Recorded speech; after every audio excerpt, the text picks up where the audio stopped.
아멘. 오늘 이 시간 우리에게 주신 하나님의 말씀은 사무엘하 19장 9절부터 15절까지의 말씀입니다.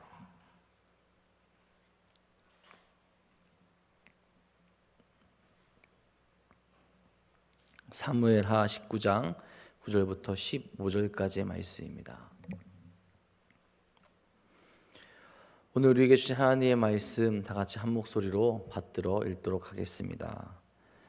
이스라엘 모든 지파 백성들이 변론하여 이르되 왕이 우리를 원수의 손에서 구원하여 내셨고 또 우리를 블레셋 사람들의 손에서 구원하셨으나 이제 압살롬을 피하여 그 땅에서 나가셨고 우리가 기름을 부어 우리를 다스리게 한 압살롬은 싸움에서 죽었거늘 이제 너희가 어찌하여 왕을 도로 모셔올 일에 잠잠하고 있느냐 하니라. 다윗 왕이 사독과 아비아달 두 제사장에게 소식을 전하여 이르되 너희는 유다 장로들에게 말하여 이르기를 왕의 말씀이 온 이스라엘이 왕을 왕궁으로 도로 모셔오자 하는 말이 왕께 들렸거늘 너희는 어찌하여 왕을 궁으로 모시는 일에 나중이 되느냐. 너희는 내 형제요 내 고륙이거늘 너희는 어찌하여 왕을 도로 모셔오는 일에 나중이 되리요 하셨다 하고 너희는 또 아마샤에게 이르기를 너는 내 고륙이 아니냐. 내가 요압을 이어서 항상 내 앞에서 지휘관이 되지 아니하면 하나님이 내게 벌 위에 벌을 내리시기를 바라노라 하셨다 하라 하여 모든 유다 사람들의 마음을 하나같이 기울게 하매 그들이 왕께 전가를 보내어 이르되 당신께서는 모든 부하들과 더불어 돌아오소서 한지라. 왕이 돌아와 요단에 이르매 유다 족속이 왕을 맞아 요단을 건너가게 하려고 길갈로 오니라. 아멘. 오늘도 우리를 찾으시고 인도하시는 하나님과 함께 나아가는 귀한 하루 되시기를 간절히 소망합니다. 여러분, 우리가 삶을 살아가다 보면 조급한 마음, 조급한 생각이 들 때가 있습니다. 긴박한 순간이나 어려운 순간이 되면 우리는 연약한 인간이기 때문에 조급한 마음이 드는 것은 어쩔 수 없죠. 여러분, 그럴 때 어떻게 하십니까? 힘들고 어렵고 내가 무언가 결정해야 되고 조급한 마음이 들 때, 사람들은 조급한 마음이 들 때면 내 생각, 내 뜻, 세상의 지혜를 구하며 나갈 때가 많이 있습니다. 조금 기다려봐도 괜찮을 텐데, 혹은 그렇게 기다리지 못하고 더 지혜로운 것을 찾지 못하고 그렇게 조급하게 행동할 때가 많이 있다라는 겁니다. 그렇게 행동하고 또 돌아보면 과연 하나님께서 기뻐하실 일들로 우리가 살아가고 있을까요? 그렇지 못하고 그 하나님의 뜻에서 벗어나 있을 때가 종종 있습니다. 실수가 일어나기 마련이고 그로 인하여서 문제가 생길 수 있게 되죠. 오히려 빨리 무언가를 하려고 했던 것이 더 큰 문제가 되어서 우리에게 돌아올 때가 있게 되죠. 하나님의 뜻에 멀어져 있기에 우리가 다시 돌이켜서 하나님께로 나아가야 될 시간이 있는가 하면 그로 인하여서 우리가 죄로 나아갈 때도 분명히 있습니다. 그렇게 어려울수록 또 급할수록 우리는 마음을 가다듬고 하나님의 뜻을 구하며 정직하게 또 거룩하게 나아갈 수 있어야 된다는 거죠. 제가 예전에 운전을 시작한 지 얼마 안 됐을 때 저를 가장 힘들게 하고 어렵게 했던 게 뭐냐면 주차였어요. 근데 전에 있던 교회에서 있던 일인데 교회차 운행을 하고 다른 분들 다 내리고 주차를 하고 있었는데 이분들이 들어가시면 되는데 안 들어가시고 저를 기다리고 있는 거예요. 그때는 야외에 주차를 했었기 때문에 평지가 아니라 약간 경사가 진 곳이었습니다. 제가 이제 주차가 힘들어서 계속 끙끙대고 있는데 밖에서 어른들이 기다리시니 마음이 급해진 거예요. 빨리 해야겠다. 이런 마음이 드니까 실수가 일어나는 겁니다. 어떤 실수를 했느냐? 경사가 진 곳에 주차를 할 때 잘 확인하고 했어야 되는데 이 기어를 중립으로 놓고 제가 엑셀을 밟은 거예요. 그러면 앞으로 나가지도 않고 경사가 있기 때문에 엑셀을 밟아도 뒤로 밀립니다. 제가 그것을 잘 확인하지 않고 엑셀만 막 누르고 있다 보니까 앞으로 나갈 거라 생각했는데 뒤로 밀리면서 뒤에 주차되어 있던 차를 박아버렸어요. 제가 차를 타고 처음 사고를 낸 겁니다.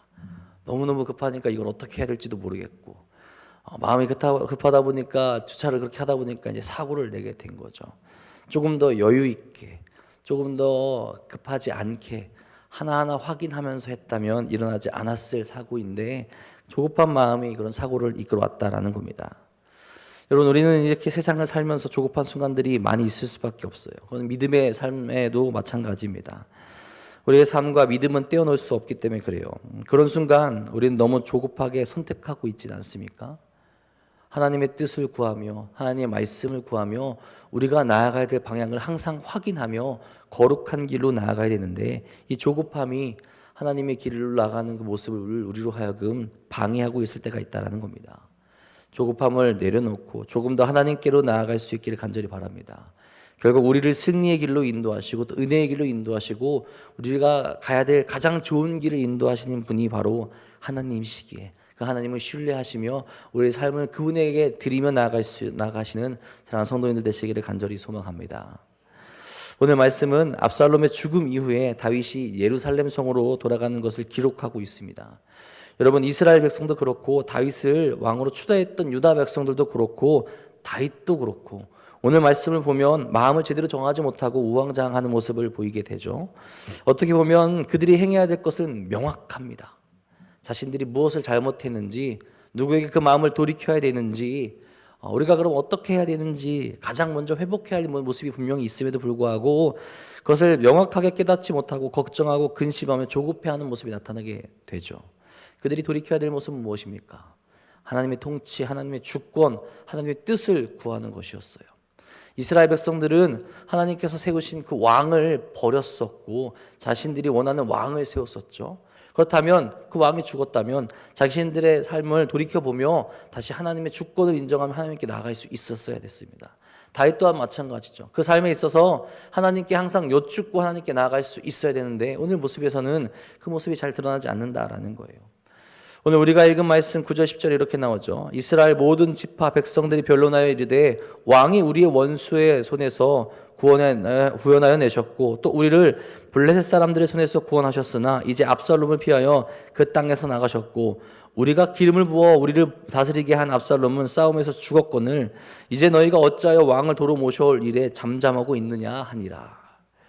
이스라엘 백성들이 무슨 이야기를 하고 있습니까? 압살롬의 반역이 실패로 끝났습니다. 그러고 나니 다윗 왕이 예루살렘 성으로 들어와야 하는데 이것에 대해 지금 논의하고 있는 내용이 등장하는 겁니다. 여러분, 근데 이 논의가 제대로 됐을까요? 제대로 됐다면 오늘과 같은 말이 나오지는 않았을 겁니다. 그렇지 못했을 거예요. 아시다시피 이스라엘 백성들은 다윗이 아닌 압살롬을 지지했어요. 다윗을 몰아내는데 찬성하고 새로운 왕을 압살롬으로 세웠다라는 겁니다. 그리고 다윗을 죽이는데 동의했다라는 거예요. 그런데 압살롬이 죽고 다윗이 살지 않았습니까? 다윗 왕을 배신한 자들로서 걱정에 들 수밖에 없었을 겁니다. 그리고 어쨌든 승리한 그 다윗 왕을 데려와야 하는데 지파 공통체의 성격이 남아있는 이 이스라엘 안에서 이 서로에게 책임을 전가시키며 혹 우리에게 피해가 오진 않을까 걱정하며 이것에 대해서 논의하고 있는 모습이 지금 나타나고 있다는 거죠.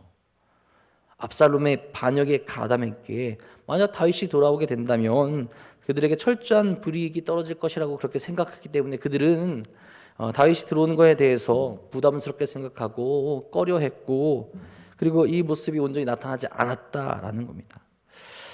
자, 그런데 여러분, 여기서 이스라엘 백성들이 어떤 실수를 저질렀습니까? 그들이 저질렀던 실수는 무엇입니까? 하나님이 택한 왕을 거부한 것이죠. 이것이 가장 큰 실수입니다. 그리고 10절에 언급한 대로 자신들이 기름부어 왕을 선택했다라는 거예요. 교만하게 하나님의 뜻을 저버리고 자신들이 원하는 하나님이 기름 부은 왕이 아니라 하나님의 통치가 아니라 자신들의 삶을 살아가고 싶어 했다라는 겁니다. 그리고 그들이 여전히 실수하고 그들이 여전히 잘못된 일을 행하는 것이 무엇입니까? 이들이 지금 돌이켜서 할 것은 다윗을 왕국으로 모셔온 것도 있지만 그보다 먼저 하나님의 주권과 하나님의 통치를 받아들여야 된다는 거예요.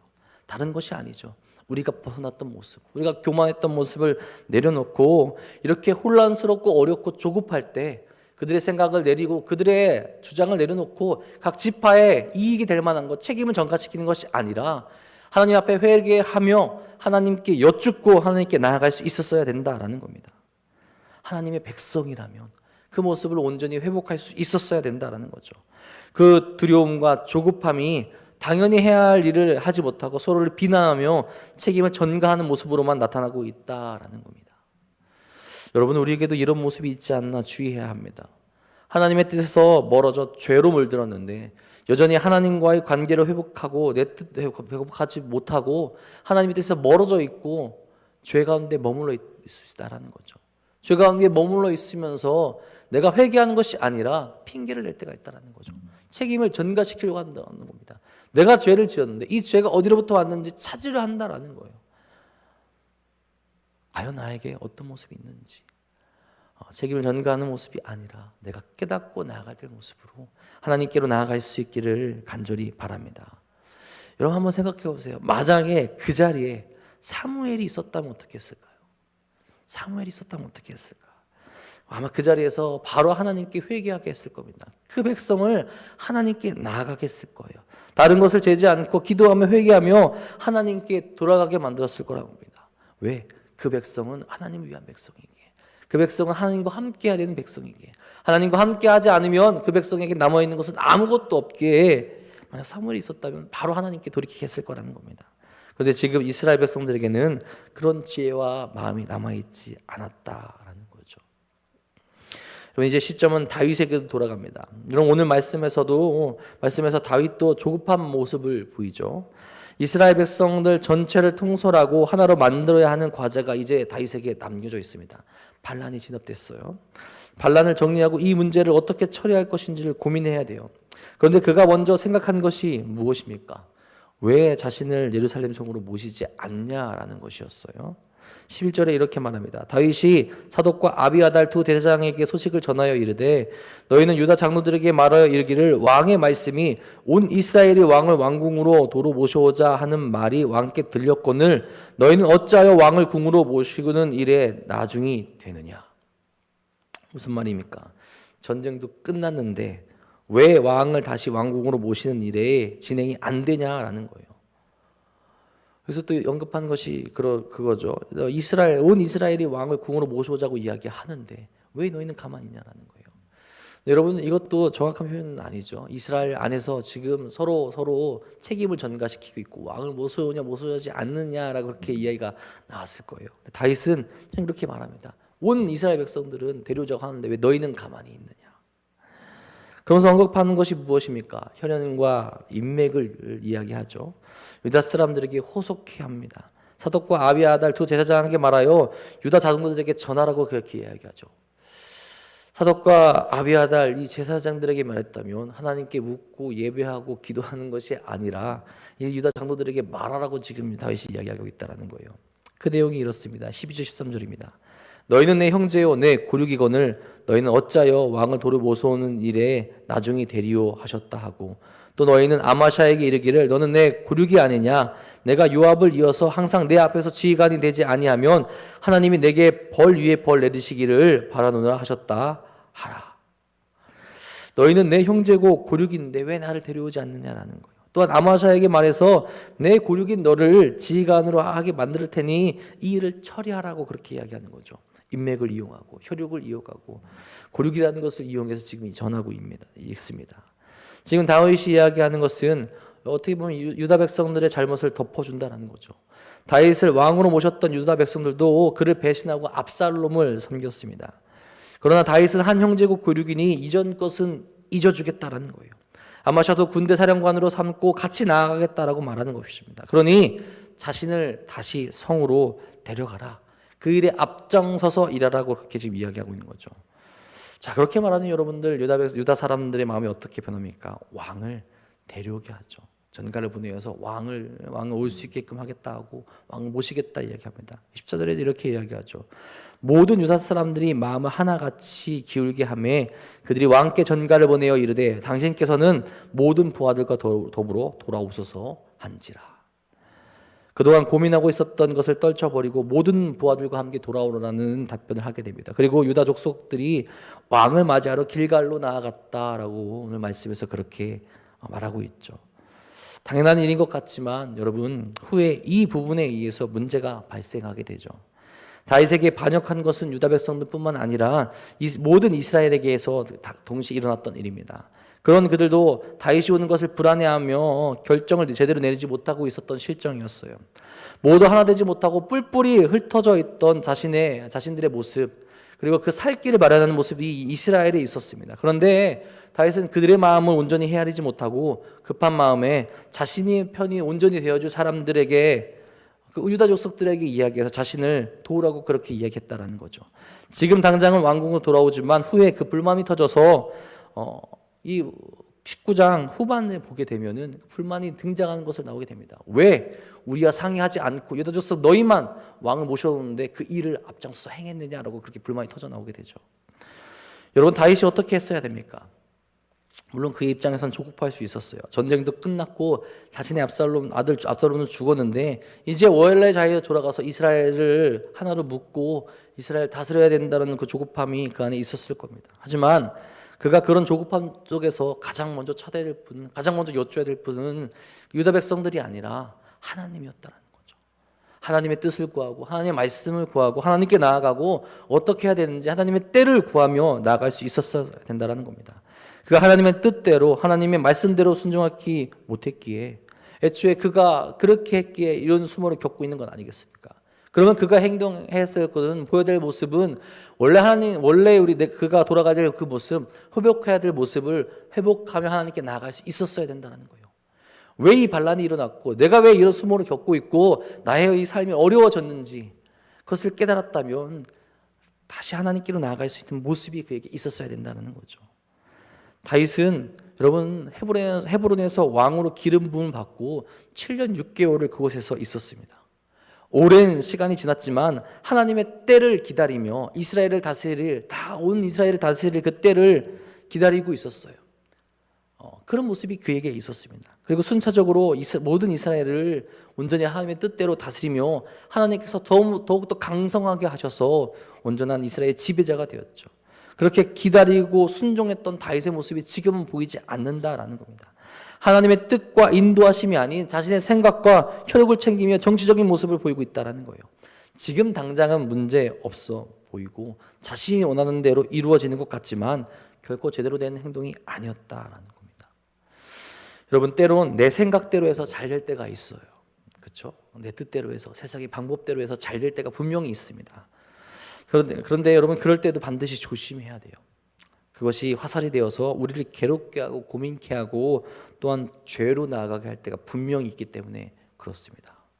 그렇죠, 여러분? 이 세상은 악합니다. 악에 물들어 있고 세상의 가치와 세상의 방법대로 흘러가고 있어요. 우리가 그 세상의 방법대로 하게 되면 때론 잘 될 때도 있다라는 거예요. 하지만 그것이 결코 하나님께서 보시기에 의로운 일이 아니라라는 겁니다. 주의 뜻을 늘 생각하며 주의 말씀이 무엇인지 늘 생각하며 우리의 삶과 우리의 방향을 늘 하나님께로 정할 수 있어야 된다라는 거예요. 그럴 때 거룩한 길로, 하나님께서 기뻐하시는 길로, 하나님께서 원하시는 길로, 우리를 가장 좋은 길로 인도하실 겁니다. 오늘 이 이스라엘 백성들과 다윗의 모습을 바라보면서 한 가지만 기억하시기 바랍니다. 무엇이냐? 조급할수록, 힘들수록, 또 어려울수록 더욱더 하나님께 의지하여 나아갈 수 있기를 간절히 바랍니다. 누군가는 그렇게 이야기하죠. 급해 죽겠는데, 힘들어 죽겠는데 언제 하나님의 응답을 기다리라고 그렇게 이야기할 때가 있습니다. 여러분, 그런 순간에도 기도할 수 있어야 되죠.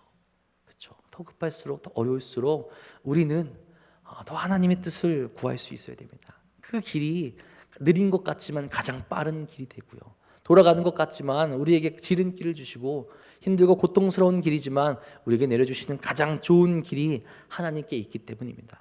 그런 순간일수록 기도하여서 하나님의 뜻을 구하며 나아갈 수 있어야 한다는 거예요. 이스라엘 백성들이 회복해야 될 모습은 분명히 하나님의 백성으로 돌아가는 것이었어요. 교만하게 자신들의 왕을 택하는 것이 아니라 하나님께 구하는 모습으로 돌아갈 수 있었어야 합니다. 그래야 다시 거룩한 백성으로 하나 되는 모습으로 나아가게 되는 거죠. 마찬가지로 다윗도 그렇습니다. 자신의 조급한 마음에 이스라엘이 하나 될 수 있었던 그 기회를 놓치는 것이나 마찬가지죠. 하나님의 뜻을 구하며 하나님께 나아갔다면, 다 같이 모여서 회개하며 하나님 앞에 그들이 다시 한번 마음을 모았다면 하나 되었을 텐데, 자신의 어리석은 행동으로 인하여서 일어난 그 일로 인하여서 그에게 후에 또 어려운 일들이 일어나게 된다라는 거죠. 여러분, 하나님의 뜻을 구하며 나가시기 바랍니다. 분명히 우리도 조급할 때가 있어요. 그럴 때 우리가 가장 먼저 행해야 될 것은 주의 뜻을 구하는 겁니다. 그 자리에 무릎 꿇고 눈물을 흘리며 기도하며 하나님께서 지금 나에게 원하시는 것이 무엇인지, 내가 나아갈 될 길이 무엇인지 그것을 행할 수 있어야 된다라는 거죠. 주의할 것은 그 기도할 때 내가 바라고 원하는 것을 기도하는 것이 아니라 주의 뜻과 주의 말씀과 주께서 나에게 원하시는 것을 가장 먼저 구해야 된다라는 거죠. 주의 거룩하시고 선하신 뜻을 그렇게 구별할 수 있어야 합니다. 그리고 우리가 가야 될 길을 알려주시고 도우시는 하나님께 나아갈 수 있어야 한다라는 겁니다. 정말로 급할 때 신앙의 진짜 모습이 나오게 됩니다. 여러분, 오직 주의 뜻만을 바라보며 어떤 순간에도 주의 말씀만을 구하며 나아가는 사랑하는 성도님들 되시기를 간절히 소망합니다. 우리의 길을 인도하시는 분이 하나님이시죠. 이 세상 가운데서 우리를 지켜주실 분도 하나님이다. 하나님이십니다. 우리가 누구를 바라보며 누구에게 물으며 나아가겠습니까? 오늘도 오직 하나님만을 바라보시며 하나님과 동행하며 하나님께 구하며 나아가서 이 세상 가운데서도 믿음으로 승리하시는 사랑하는 도난도교회 성도님들 되시기를 주님의 이름으로 간절히 축원합니다. 기도하겠습니다. 사랑해 주님, 오늘도 주의 말씀 가운데 주의 뜻을 구하며 나아갈 수 있기를 간절히 소망합니다. 우리를 인도하시는 분이 하나님이시고 우리를 가장 좋은 길로 이끄시는 분이 하나님을 고백하며 나아갈 수 있도록 인도하여 주시옵소서. 세상의 헛된 유혹들이 우리에게 몰려옵니다. 우리를 넘어뜨리려, 우리를 죄로 인도하려, 우리로 하여금 하나님을 바라보지 못하게 하려 우리를 유혹하고 있습니다. 주님, 그 일들이 우리에게 몰려올 때 조급한 마음을 내려놓고 하나님께 구하며 하나님께 부르짖으며 하나님의 뜻을 구하며 나아갈 수 있는 저희 모두가 될 수 있도록 인도하여 주옵소서. 거룩한 그 길을 택하게 하여 주시옵고 내 생각을 내려놓게 하여 주시옵고 하나님께서 기뻐하시는 뜻으로 나아가 우리의 삶을 통하여서 주께 영광 올려드리옵고 하나님의 영광을 나타낼 수 있는 삶으로 나갈 수 있도록 인도하여 주시옵소서. 연약합니다. 힘들어합니다. 지칠 때도 분명히 있습니다. 그럴 때마다 우리 손을 꼭 붙잡아 주셔서 거룩하게 진실된 길로 진리의 길로 나갈 수 있는 저희 모두가 될 수 있도록 인도하여 주시옵소서. 특별히 사랑하는 도남동교회 주님께서 세우셨으니 주님 이 안에도 아버지 많은 이들이 또 모든 성도들이 하나님의 뜻을 구할 수 있도록 인도하여 주옵소서. 거룩한 길로 함께 나아가게 하시고 또한 서로를 바라보며 기도할 수 있도록 인도하여 주옵고 하나님의 뜻을 그 사명을 감당할 수 있는 사랑하는 도남동교회 될 수 있도록 채우시고 인도하여 주옵소서. 사랑하는 성도들에게 사명을 주셨으니 그 사명을 잘 감당하게 하여 주셔서 우리로 인하여서 우리가 만나는 모든 이들에게 우리 함께하는 모든 이들에게 세상을 전할 수 있도록 채워 주시옵소서. 또 이곳에서 함께 기도하며 함께 나아가는 사랑하는 성도들 한 명 한 명 기억하여 주옵소서. 특별히 힘들어하고 아파하고 넘어져 있는 이들이 있습니다. 또한 육적으로 연약하여 줘서 힘들어하고 이들 또한 있습니다. 그들의 마음, 그들의 육, 그들의 모든 것 지켜주시고 주님께서 돌보아 주셔서 회복하여 하나님께 다시금 나올 수 있도록 인도하시고 이끌어 주시옵소서. 오늘도 주님께 부르짖으며 기도하며 나아가는 사랑하는 성도들 저들의 기도를 들어주시옵고 응답하여 주셔서 살아계신 하나님과 동행하며 거룩한 길로 나아갈 수 있도록 오늘도 역사하여 주옵소서. 주께서 오늘도 우리와 함께 하시며 우리 은혜의 길을 인도하실 것 믿사오며 우리 사랑하신 우리 구주 예수 그리스도의 이름으로 감사하며 기도합니다. 아멘. 하나님, 오늘도 거룩한 길로 나아갈 수 있도록 채워주시옵소서. 우리에게 모든 것을 주께 드리며 나아갈 수 있도록 인도하여 주옵소서. 어리석은 길을 택하지 않도록 인도하여 주시며 우리를 채우시고 이를 인도하시는 거룩하신 하나님께로 나아갈 수 있도록 역사하여 주옵소서. 무엇을 바라보고 있습니까? 내 생각, 내 뜻, 이걸 것도 내려놓게 하여 주시옵고